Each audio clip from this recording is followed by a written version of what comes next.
Bonjour. Vous êtes le rédacteur en chef du magazine trimestriel d'information sur le travail des en Afrique de l'Ouest. Dites-nous quelle est la portée sociale de ce magazine.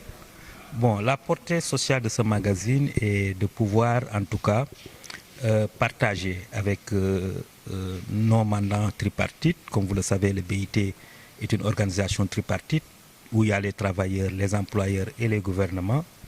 Partager avec nos partenaires, les partenaires techniques, les partenaires au développement, les partenaires financiers qui appuient nos activités.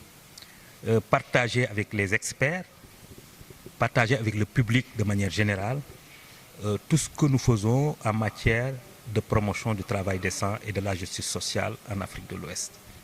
Mais également créer un espace de dialogue autour de la problématique où on peut avoir tous les sons de cloche qu'il y a avec les experts de la question, les bénéficiaires des actions, les travailleurs, que ce soit les travailleurs formels ou les travailleurs informels, les populations de manière générale.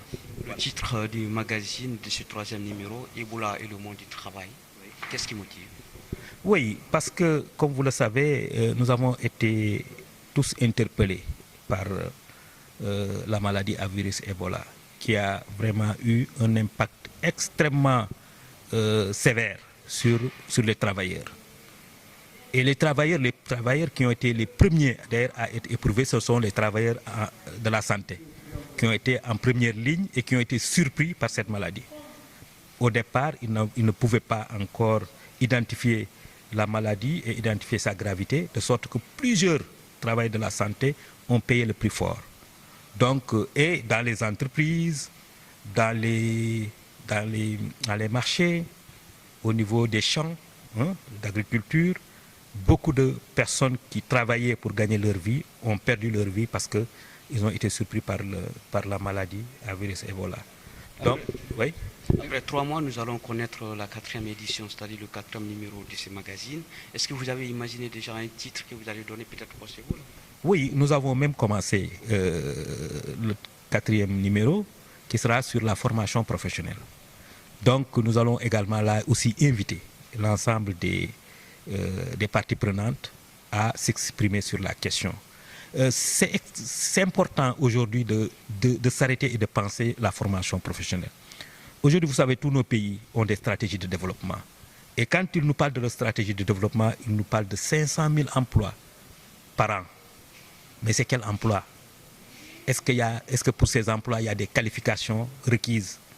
Par exemple, si je prends l'exemple du Sénégal, où il y a le plan Sénégal émergent, quand on parle de 500 000 emplois, c'est 500 000 emplois dans le secteur primaire et le secteur secondaire. Or, si nous voyons les écoles de formation, surtout les écoles de formation supérieure, ils sont plus concentrés dans le secteur tertiaire et dans le secteur quaternaire.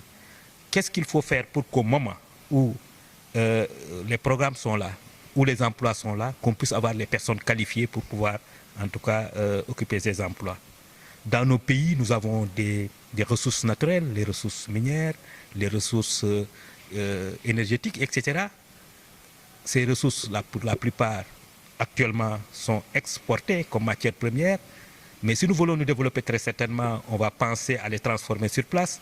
Est-ce que nous avons préparé, nous sommes préparés, nous avons préparé nos jeunes à partir de la formation professionnelle à avoir suffisamment de qualifications?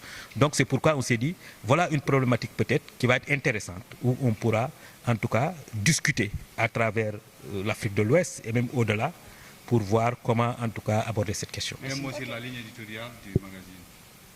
Oui, la ligne éditoriale, c'est en fait un magazine qui est porté sur le partage, en tout cas, des informations techniques. D'abord, c'est la première partie, c'est les informations techniques par les experts, etc. Mais également la contribution, le reportage. Par exemple, vous voyez que dans chaque magazine, il y a des journalistes dans les pays que nous couvrons qui sont appelés à faire des articles journalistiques sur des questions. Il y a également les interviews, etc., etc. Mais dans tous les cas, ce que nous voulons, c'est de nous concentrer sur les choses qui marchent, de nous concentrer sur des bonnes pratiques, de nous concentrer sur les bonnes leçons. Nous n'ignorons pas les échecs, mais le fait de s'arrêter sur les échecs, ça ne fait pas avancer les gens. Ce qui fait avancer les gens, c'est de dire, si vous voulez avancer, voilà quelqu'un qui avance, voilà quelque chose qui marche, voilà quelque chose qui paye. Donc c'est à ce niveau-là que nous voulons aller. Merci, ok, monsieur Ndiaye, comment... Ouais.